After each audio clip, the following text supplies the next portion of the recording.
Assalamualaikum warahmatullahi wabarakatuh. Nama saya Waalaikumsalam warahmatullahi wabarakatuh. Nama saya Wahyu Rafli Wardana. NIM saya 62114200054 dari Rombel 3B. Di sini saya akan memenuhi tugas mata kuliah pencak silat, yaitu mewawancarai salah satu padepokan pencak silat yang ada di daerah saya. Sebelumnya saya meminta izin kepada Bapak Ngateno, apakah video wawancara boleh dipublikasikan di YouTube untuk keperluan tugas? Boleh, saya persilahkan. Terima kasih. Langsung ke wawancaranya ya, Pak. Ya, oke. Bapak ini, Bapak Ngateno, sebagai pelatih apa sebagai pemimpin? Sebagai pelatih sekaligus sebagai pendiri cabang perguruan pencaksilat Persatuan Hati cabang Jepara. Biasanya melatih di mana saja? Dulu awal berdiri itu melatih di MA Darul Ulum Purwokerto. Kemudian setelah saya tidak mengajar di MA Darul Ulum, saya membuka latihan umum di pendopo Kecamatan Kalinyamatan. Kemudian di masa pandemi ini saya melatih beberapa anak yang kepengen latihan di tempat tinggal saya di Desa Sendang, RT 04, RW 03, Kecamatan Kalinyamatan, Jepara. Selanjutnya, pertanyaan selanjutnya, Bapak sudah melatih berapa tahun? Saya sudah melatih sejak tahun 1984 sampai sekarang. Ya, 84 itu kalau sampai 2000 sudah 16 tahun ditambah 21 tahun berarti sudah 37 tahun. Pertanyaan selanjutnya, berdirinya Padepokan Persatuan Hati ini kapan ya, Pak? Tahun sekitar tanggal 20 Juli 1984. Sudah cukup lama ya, Pak? Padepokan Persatuan Hati apakah mempunyai jurus khusus? Di dalam pelajaran perguruan pencaksilat Persatuan Hati itu tidak dikenal jurus, tetapi yang diajarkan gerak, namanya gerak dasar. Bukan jurus tapi gerak dasar. Mungkin Bapak bisa menyebutkan teknik-teknik atau gerak dasar dari Padepokan. Gerak dasar yang diajarkan di perguruan pencaksilat Persatuan Hati adalah satu, gerak dasar hadap tinggi, artinya posisi tubuh berdiri dalam posisi tinggi, berdiri normal dan menghadap ke depan, namanya gerak dasar hadap tinggi. Kemudian gerak dasar yang kedua, gerak dasar samping tinggi, artinya kita memposisikan lawan itu berada di samping kita, bisa samping kiri, bisa samping kanan. Kemudian gerak dasar belakang tinggi, artinya kita memposisikan lawan berada di belakang kita. Itu.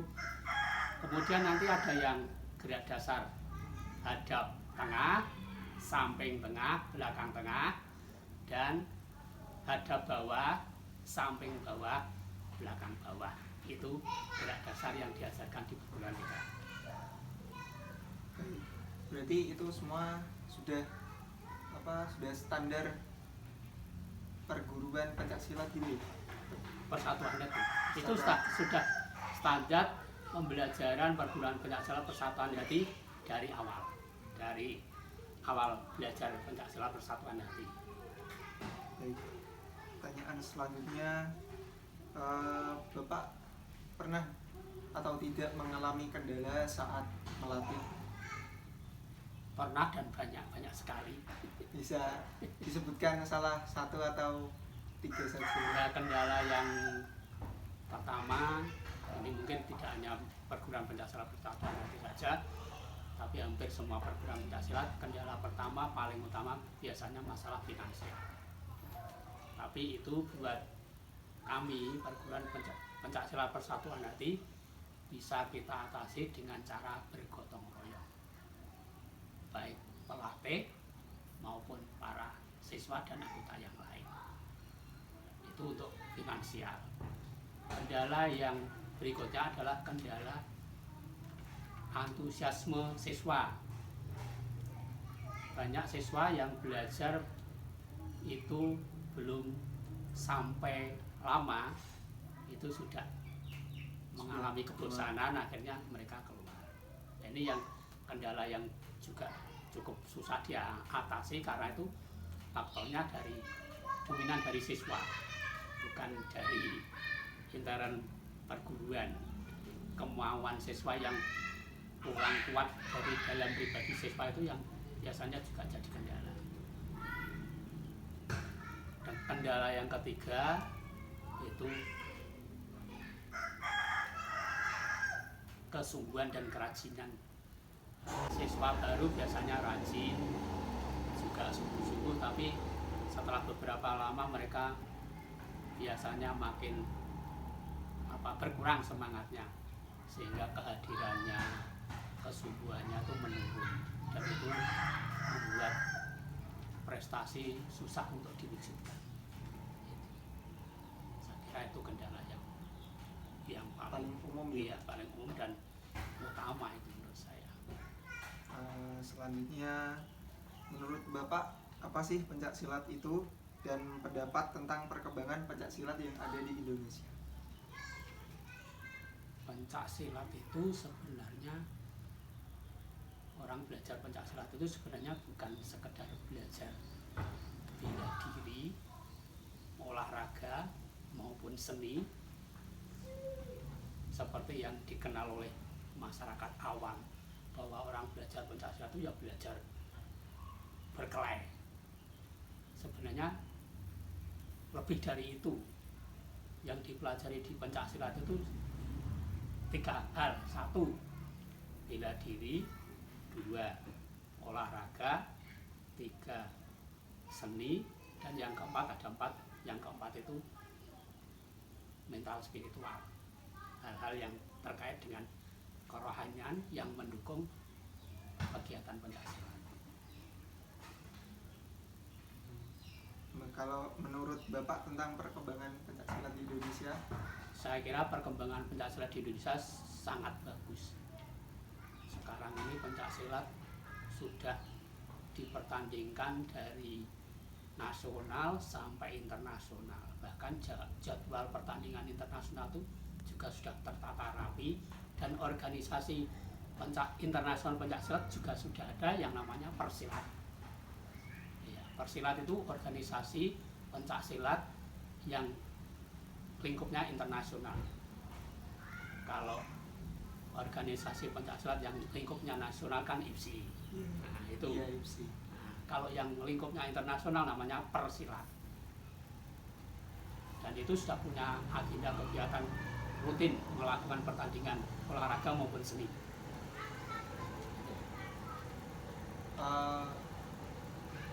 Kalau dari pendapat masyarakat yang belum mengenal pencaksilat, kalau dilihat di TV-TV atau di internet, pasti kan banyak kayak menggunakan anggapannya masyarakat itu.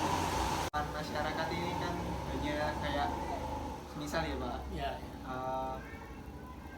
pencaksilat ini menggunakan ilmu hitam atau enggak sih? Ya. ilmu dalam diri apa? Itulah Pak, pokoknya Pak. Ya, mungkin ini masing-masing perguruan berbeda-beda. Masing-masing perguruan itu punya karakteristik sendiri-sendiri tentang hal itu. Tapi kalau yang ilmu hitam saya kira tidak ada perguruan pencaksilat yang mengajarkan ilmu hitam. Karena sebenarnya pencaksilat itu justru sarana, sekedar sarana untuk mewariskan moral kepada generasi-generasi penerus agar dia berakhlak mulia, bermoral, berbudi pekerti luhur, dan cinta tanah air. Itu sebenarnya. Jadi pencaksilatnya itu sebenarnya hanya sarana untuk menghimpun orang, untuk mengajarkan akhlak mulia agar dia menjadi manusia yang berbudi luhur dan mencintai tanah air. Kemudian untuk yang tadi yang sifatnya tenaga dalam atau kerohanian, itu masing-masing perguruan punya khasnya masing-masing.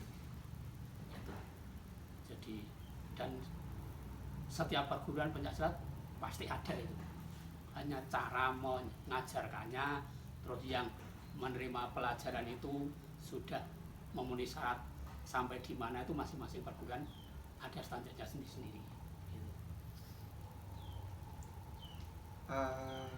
Terima kasih sudah bersedia menjadi narasumber dan diwawancara ya Pak.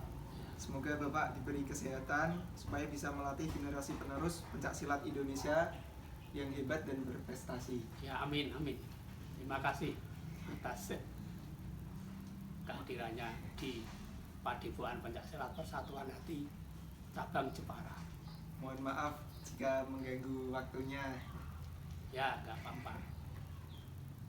Semoga sukses dalam belajarnya untuk mencapai prestasi di kuliahnya hingga lulus.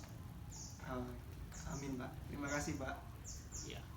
Itu merupakan wawancara dari Bapak Ngateno dari Padepokan Pencaksilat Persatuan Hati Cabang Jepara. Terima kasih sudah menonton. Assalamualaikum warahmatullahi wabarakatuh.